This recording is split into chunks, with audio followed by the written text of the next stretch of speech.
June 12th, 1948. Belmont Park, Elmont, New York. Citation walked toward the starting gate carrying the weight of a dream that racing fans had not seen completed in 7 years. The Kentucky Derby was already his. The Preakness was already his. Only the Belmont Stakes remained. 1.5 miles stood between Citation and the Triple Crown. The crowd at Belmont knew they were watching something rare. This was not just a good horse trying to finish a strong season. This was a horse who had begun to look almost unstoppable.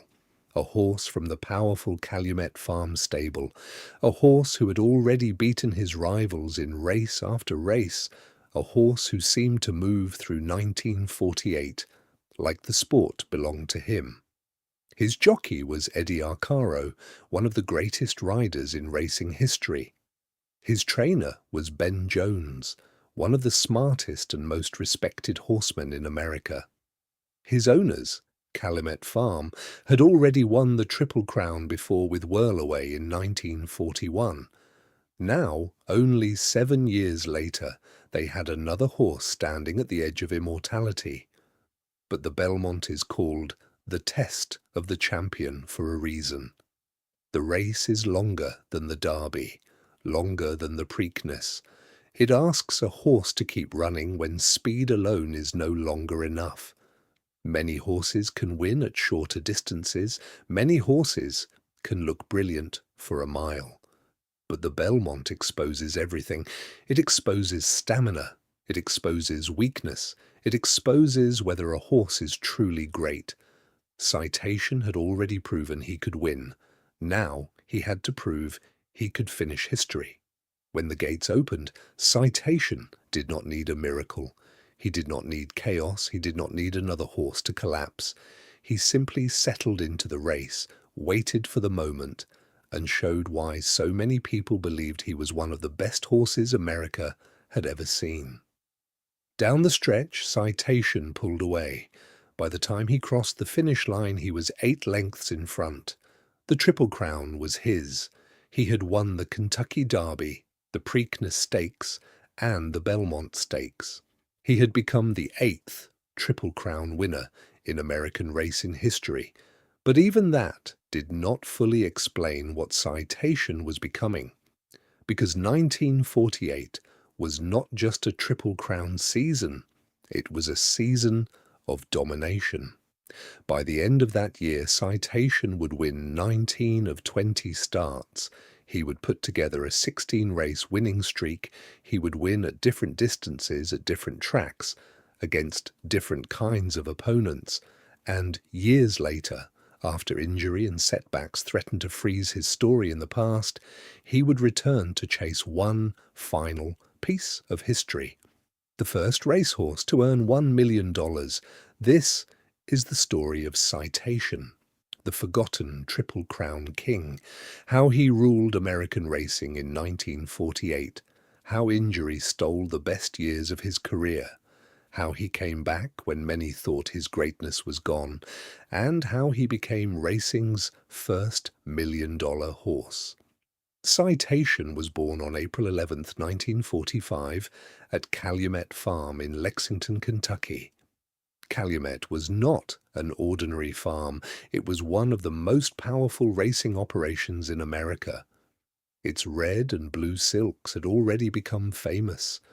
In 1941, Calumet had won the Triple Crown with Whirlaway, a wild and brilliant horse trained by Ben Jones and ridden by Eddie Arcaro. Whirlaway had made Calumet a racing empire. But Calumet was not finished. The farm was building something even bigger. It had the money, the horses, the trainers, the jockeys, and the ambition to dominate the sport. And in 1945, another colt was born there who would carry that legacy forward. His name was Citation. He was a bay colt, not flashy in the way some famous horses are remembered. He did not have the chestnut glow of Secretariat or the old war legend of Man-o'-War, but Citation had something that mattered more than appearance. He had class. His sire was Bull Lear, one of Calumet's most important stallions. His dam was Hydroplane II, a mare with English bloodlines. On paper, Citation had the kind of pedigree that suggested real ability. But even the best breeding cannot guarantee greatness. Racing is full of beautifully bred horses who never become anything special. Citation had to prove it on the track. As he grew, he became part of a remarkable Calumet generation. Another Calumet horse, Coletown, would also become a champion. For a time, Citation and Coletown were stablemates, rivals, and symbols of Calumet's power. Some people even wondered which one was better. That question would not last forever. Citation was sent to trainer Ben Jones. Jones was a master. He had trained Whirlaway and helped build Calumet into the strongest stable in American racing. He knew how to prepare horses for big races, how to handle pressure, and how to recognize greatness when it came into his barn. But Citation was not trained only by Ben Jones. His son, Jimmy Jones, also played an important role. Together, the Jones family helped shape Citation into a racehorse who could do almost anything asked of him. Citation began racing as a 2-year-old in 1947. At first, he was not yet the immortal horse people would later talk about. He was talented, but the full legend had not formed. Like many great horses, he had to build his reputation one race at a time. His first season showed promise quickly. Citation won early, he won often. He showed speed, stamina, and a professional style that made him look mature beyond his age. He did not seem like a horse who needed everything to go perfectly. He could handle different situations. He could adapt. He could win in more than one way. That mattered. Some horses are brilliant only when the race sets up exactly for them. Citation was different. He had tactical speed, which meant he could stay close to the pace. He had enough stamina to keep going. He had enough class to beat strong fields. And he had the calm confidence of a horse who understood his job. By the end of his 2-year-old season, Citation had already become one of the top young horses in America. But the biggest season of his life was still ahead. In 1948, Citation became a machine. He opened the year with the pressure of being a major Kentucky Derby contender, but he was not the only Calumet horse people were watching. Coletown, his stablemate, was also talented and fast. For a time, the public debate was not simply whether Citation could win the Derby, it was whether Citation was even the best horse in his own barn. Coletown had brilliant speed. He could run fast early and make other horses chase him. Citation was more complete. He could sit behind, he could wait, he could finish. He had the kind of ability that might not always look as flashy early, but became deadly when the race got serious. As the Triple Crown season approached, Calumet had an unusual problem. They had too much talent. Citation's 1948 campaign began with a series of victories that made his reputation grow quickly. He won important prep races showing that he was not just a good 2-year-old returning with hype. He was better now, stronger, sharper, more dangerous. Then came the Kentucky Derby, May 1st, 1948, Churchill Downs, Louisville, Kentucky. Citation entered the Derby as part of a powerful Calumet entry with Coletown. Racing fans knew Calumet had a strong chance, but the question still remained: which horse would show up as the true star? When the race began, Coletown went to the lead. That was his style. He used his speed early and opened up in front. For a while, it looked like Coletown might be the one to give Calumet another Derby victory. But Citation was waiting. Eddie Arcaro did not panic. He knew the horse under him. He knew Citation did not need to rush. He let Coletown lead, then moved when the time was right. As the race developed, Citation began to close. The stablemates turned into the main story. Coletown in front, Citation coming after him. Two Calumet horses, one trying to outrun the other on the biggest stage in American racing. Then Citation took over. He moved past Coletown and won the Kentucky Derby by 3.5 lengths. The debate was over. Coletown was excellent. Citation was the star. The Derby victory gave Citation the first jewel of the Triple Crown. But the Triple Crown is never won in one race. The Derby only opens the door. The Preakness comes quickly, and the Belmont waits with its long, punishing distance. 2 weeks later, Citation went to Pimlico for the Preakness Stakes. The Preakness can be dangerous because horses often come into it tired from the Derby. They have only 2 weeks to recover, travel, and prepare. A horse who looks unbeatable at Churchill Downs can look very different at Pimlico. Citation did not. On May 15th, 1948, Citation won the Preakness. He handled the shorter turnaround and took the second leg of the Triple Crown. 2 races, 2 wins. The dream was alive. But there was still the Belmont. Before the Belmont, Citation ran in the Jersey Stakes and won easily. That victory showed the kind of schedule horses often kept in that era. Modern fans might be surprised to see a Triple Crown contender racing between the Preakness and Belmont. But Citation's time was different. Great horses raced often. They travelled. They faced different tracks and distances. They were asked to prove themselves again and again. Citation kept answering. Then came June 12th, 1948, Belmont Park, the Belmont Stakes. Citation entered with the Triple Crown on the line. No horse had completed the sweep since Assault in 1946, and before that, Count Fleet in 1943 and Whirlaway in 1941. The 1940s were a golden era for Triple Crown winners, but that did not make the accomplishment easy. Every Triple Crown still required a horse to survive 3 major races, 3 different tests, and the pressure of history. Citation was ready. He won the Belmont by 8 lengths and tied the stakes record. With that victory, Citation became the 8th Triple Crown winner. But what made Citation's season so remarkable was that he did not stop there. For some horses, the Triple Crown becomes the peak, the moment everything builds toward and then fades away from.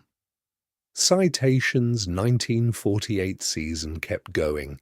He continued to race and he continued to win. After the Belmont, he won the Stars and Stripes Handicap. He won the American Derby. He won the Sisonby Mile. He won the Jockey Club Gold Cup. He won the Empire City Gold Cup. He won the Pimlico Special in a walkover, meaning no other horse was willing to face him. He went to California and kept winning. By the end of 1948, Citation had put together one of the most dominant seasons any racehorse had ever produced. 19 wins from 20 starts. That number almost sounds unreal today. Modern champions often race only a handful of times in a season. Citation raced again and again, and almost every time he won. He won at different distances, he won at different tracks, he won against horses his own age, he won against older horses, he won important races, he won so often that victory started to feel automatic. That is one reason Citation became so great. He was not a one-race legend. He was not a horse remembered only for a single famous performance. He built his greatness through repetition, through consistency, through showing up over and over again and leaving the track with another win. In 1948, Citation was named Horse of the Year. He had earned it completely. He was the Triple Crown winner, the dominant champion, and the horse who seemed to represent the full power of Calumet Farm. At that point, it looked like Citation might become one of the most famous horses in American history forever. But then his story changed. In 1949, Citation did not race. An ankle injury kept him away from the track. For a horse at the top of the sport, losing a full season is devastating. Citation had just finished one of the greatest campaigns ever. He was supposed to keep building his legend. Instead, he was sidelined. In sports, timing matters. A champion can be unforgettable one year and strangely distant the next. Fans move on. New horses appear. New stories take over. When a horse disappears because of injury, the public has time to wonder if the greatness will ever come back. Citation's absence created that question. Would he return the same? Or had 1948 been the peak? When Citation came back in 1950, he was still a great horse. But the story was different. He was older now. He had missed time. He was carrying the weight of his own reputation. Every race was measured against what he had been in 1948. That is a difficult thing for any athlete. Sometimes greatness becomes unfair to itself. A normal, excellent performance can look disappointing when people compare it to perfection. Citation returned and extended his winning streak to 16 races, but eventually the streak ended. He was beaten by a horse named Noor, an imported horse who would become one of Citation's most famous rivals. Noor defeated Citation multiple times in 1950. This changed the way some people saw Citation. The horse who had once seemed unbeatable was now being beaten. But there was important context. Citation was coming off injury. He was older. He was not the exact same horse who had dominated 1948. And Noor was no ordinary opponent. Noor was a serious racehorse who produced excellent performances during their rivalry. Still, losses affect legends. People remember perfection more easily than complication. Citation's later defeats helped create the strange position he holds in racing history today. He was one of the greatest horses ever, but because his career did not end at the perfect moment, some fans remember him less clearly than horses who retired at their peak. But Citation had one more mission: money. By the early 1950s, no racehorse had ever earned $1 million. Today, that might not sound impossible because purses are much larger, but in Citation's era, it was a massive number. To reach $1 million meant a horse had to win major races again and again across multiple seasons. Citation was close. Calumet wanted him to become the first millionaire racehorse. That chase gave the final chapter of his career a clear purpose. In 1951, Citation returned again. He was no longer the young, unstoppable Triple Crown winner of 1948. He was an older champion chasing history. Some critics thought he was past his best. Some wondered why he was still racing, but the goal was there: $1 million. The race that finally got him there was the Hollywood Gold Cup on July 14th, 1951, at Hollywood Park in California. Citation entered with history on the line. He did not need to become the greatest horse of the year. He did not need to recreate 1948. He needed one more major victory to cross a financial barrier no horse had ever crossed before, and he got it. Citation won the Hollywood Gold Cup and became the first racehorse in history to earn more than $1 million. Racing had its first millionaire. After that, his career was complete. Citation retired with 45 starts, 32 wins, 10 seconds, 2/3, and only one finish out of the money. His total earnings were $1,085,760. He had won the Triple Crown. He had won 16 races in a row. He had dominated one of the strongest racing operations in history. And he had become the first horse to break the $1 million mark. Yet somehow, over time, Citation became the forgotten Triple Crown king. That does not mean racing historians forgot him. They did not. Experts know how great he was. His record is too strong to ignore. He is in the Hall of Fame.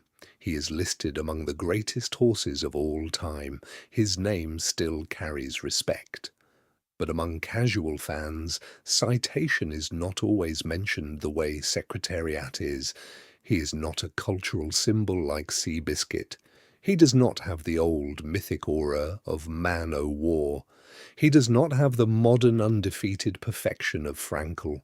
He does not have the emotional heartbreak of Ruffian. Citation's greatness is quieter. It is built in the record book. That may be why he is easier to overlook.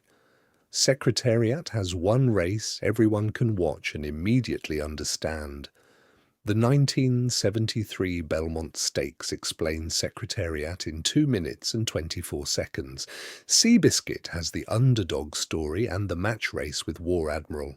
Ruffian has the tragic final race. Seattle Slew has the first undefeated Triple Crown. American Pharaoh has the end of a 37-year drought. Citation has dominance, season-long, repeated, relentless dominance. That kind of greatness is sometimes harder to turn into one simple image. It is not one moment. It is a mountain of moments. A Derby win, a Preakness win, a Belmont win, 19 wins in 1 year, a 16-race streak, a comeback from injury, a $1 million milestone.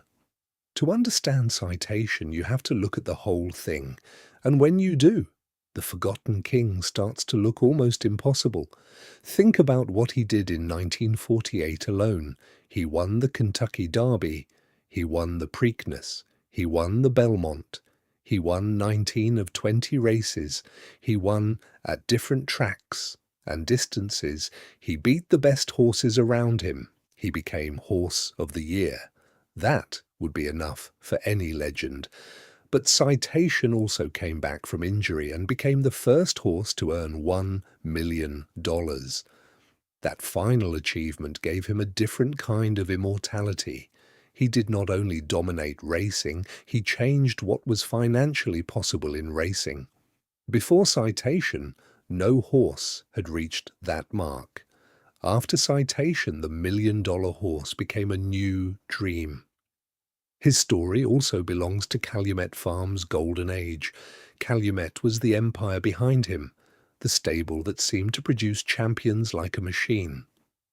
With Whirlaway in 1941 and Citation in 1948, Calumet won 2 Triple Crowns in less than a decade.